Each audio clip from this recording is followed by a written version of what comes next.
Salve, salve galera! Sejam todos bem-vindos ao canal Brasileirão, Maracanã lotado, mais de 70 mil torcedores para Flamengo e Grêmio, um jogo cheio de expectativa devido à grande goleada que o Flamengo aplicou contra o Vitória na segunda-feira por 8-0 e se criou um oba-oba, uma coisa meio maluca, meio surreal, tanto na imprensa gaúcha quanto na imprensa brasileira em geral, torcedores do Flamengo, torcedores do Grêmio, que o Flamengo aplicaria uma nova goleada, que poderia fazer com que o Grêmio sofresse como o Vitória sofreu. E, obviamente, cada jogo é uma história, cada jogo tem seu requinte de estratégia diferente.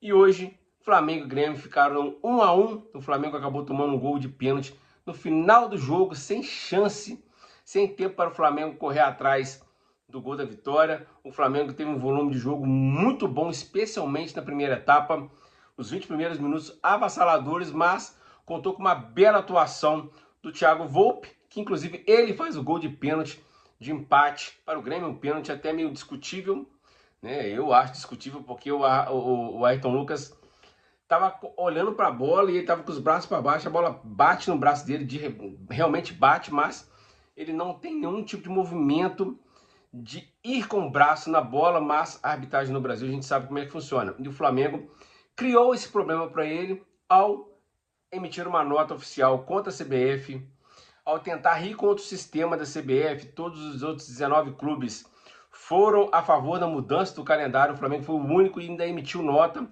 Era claro que ia ter uma represária contra o Flamengo, não sei se foi uma má intenção, mas o jogo, quem assistiu o jogo viu que o árbitro toda hora marcava faltas a favor do Grêmio, invertiu algumas faltas que era a favor do Flamengo, deixou de dar cartões amarelos para jogador do Grêmio. Muito estranho a arbitragem, o pênalti o árbitro marcou com uma convicção, o VAR não chamou para ele ver que o Ayrton Lucas sequer leva a mão na bola, mas enfim, o pênalti foi marcado. O Flamengo deixa 2 pontos importantíssimos para trás, já que o adversário é fraco, o Grêmio é um dos times mais fracos da Série A. Não é um candidato a cair, pelo menos agora, mas é um time muito fraco. Não é nem de longe o Grêmio de anos anteriores. E o Flamengo, na sua estratégia, né, com muita volúpia de jogo, acabou criando muitas oportunidades. Como eu disse, o Thiago Volpe fez grandes defesas, mas o Flamengo poderia ter feito gols e ter feito 2-0, tranquilizado a partida, não fez.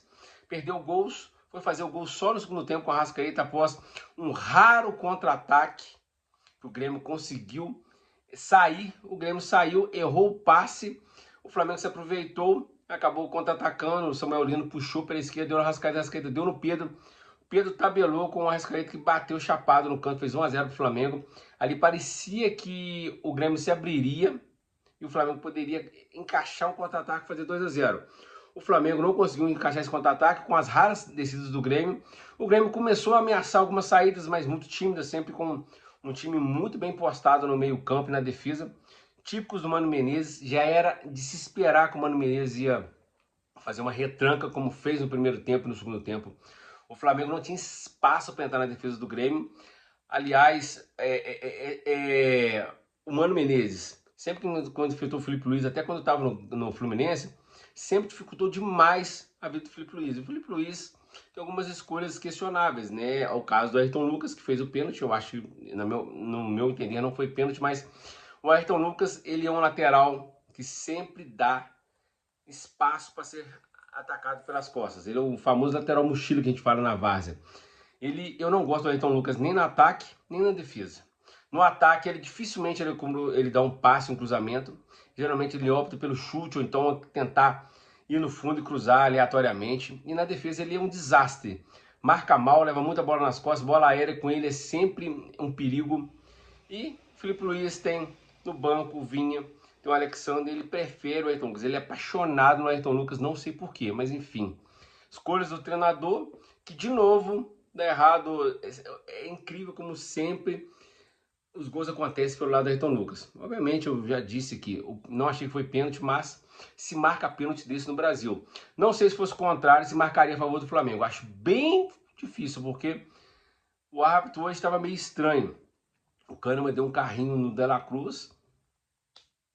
O árbitro simplesmente nem falta não deu, era um carrinho para amarelo e logo depois o Kahneman levou amarelo, aí já seria expulsão.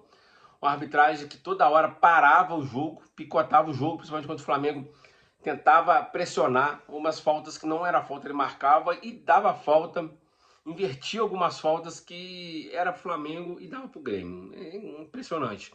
O árbitro de Minas é estranho porque tem um clube mineiro disputando o título com o Flamengo, né? No caso o Cruzeiro, não só o Cruzeiro, mas tem o Palmeiras também, e óbvio, o que eu falei antes, o Flamengo criou um problema para ele mesmo, quando ele entra numa briga contra a CBF. O Flamengo foi o único dos 19 clubes que foram contra a remarcação dos jogos após essa reviravolta dos clubes que foram eliminados na Copa do Brasil. O Flamengo tem apenas um jogo a fazer contra o Sport Recife, apenas um, que será remanejado por meio de semana. O Flamengo tem que fazer esse jogo. Então o campeonato que terminaria já perto do Natal vai terminar antes. Não sei porque o Flamengo foi o único contra essa mudança. Emitiu uma nota, criou um problema para si, porque foi logo depois do 8-0 e em seguida teria esse jogo. Ou seja, a CBF, não estou dizendo que o árbitro entrou com a intenção de prejudicar o Flamengo, mas se você vai contra o sistema, tá todo mundo a favor da CBF, do novo presidente, e só o Flamengo vai contra, emite nota, esse tipo de reclamação, faz no bastidor, vai o BAP, vai quem for lá, o Boto, reclama diretamente com a CBF, sem precisar de emitir nota para a imprensa, sem precisar de fazer essa gracinha toda que o Flamengo fez. E também teve o Oba-Oba. O Flamengo, com o seu patrocinador hoje, fez show no Maracanã antes e no intervalo. Teve ações da patrocinadora, criou esse Oba-Oba na torcida, depois também de um 8-0. Obviamente, eu acho que isso não entrou para dentro do campo, mas óbvio que isso influencia para o Oba-Oba e dá mais força, mais ânimo, mais energia, mais gana para o adversário. Como quem diz, o adversário, pô, os caras estão achando que vai ganhar da gente de goleada como foi com o Vitória, tá fazendo até festa, tá isso, assim, assado. Você dá munição para o adversário. O Flamengo deu essa munição, obviamente, junto com a sua patrocinadora, com um patrocínio muito grande, mas essas ações poderiam ser feitas em dias que não tem jogo. Enfim, o Flamengo perde 2 pontos. O Cruzeiro ontem venceu o São Paulo, aproximou do Flamengo, né? Agora o Flamengo está com 47, com um jogo a menos, e o Cruzeiro com 44. O Cruzeiro tem um jogo a mais que o Flamengo. E o outro adversário do Flamengo na disputa pelo título é o Palmeiras. Nesse momento está empatando com o Corinthians por 1-1. Novamente o Palmeiras teve um pênalti a seu favor. Se eu não me engano, é o 12º pênalti do Flamengo nesse Campeonato Brasileiro. Estamos na 22ª rodada. É o 12º pênalti a favor do Palmeiras. Estava 0-0, o Corinthians depois empata. Está 1-1, está no intervalo, né? Então o Flamengo tem 2 adversários próximos, que é o Cruzeiro e o Palmeiras. O Flamengo perdeu 2 pontos, o Cruzeiro ganhou 3. E o Palmeiras, se venceu o Corinthians, vai a 45 pontos, com um jogo a menos que o Flamengo. Se ele vencer, ele passa o Flamengo com o mesmo número de jogos. Ou seja, o Flamengo em números de pontos perdidos. Caso o Palmeiras vença o Corinthians, o Palmeiras será o líder do campeonato se ele vencer os jogos que faltam.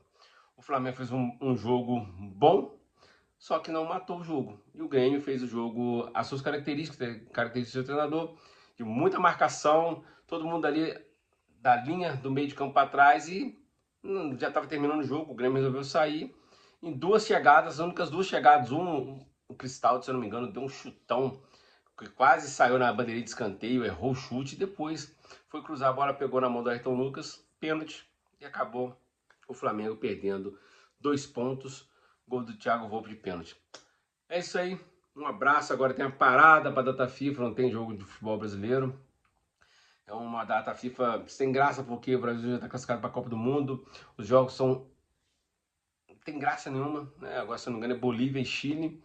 E o Flamengo tem 2 jogadores convocados para a seleção brasileira, Alexandro e Lino, torcer para não se machucar, assim como Arrascaeta, De La Cruz, Varela e outros jogadores do Flamengo que vão para suas seleções. É isso aí, um abraço, fique com Deus e tamo junto.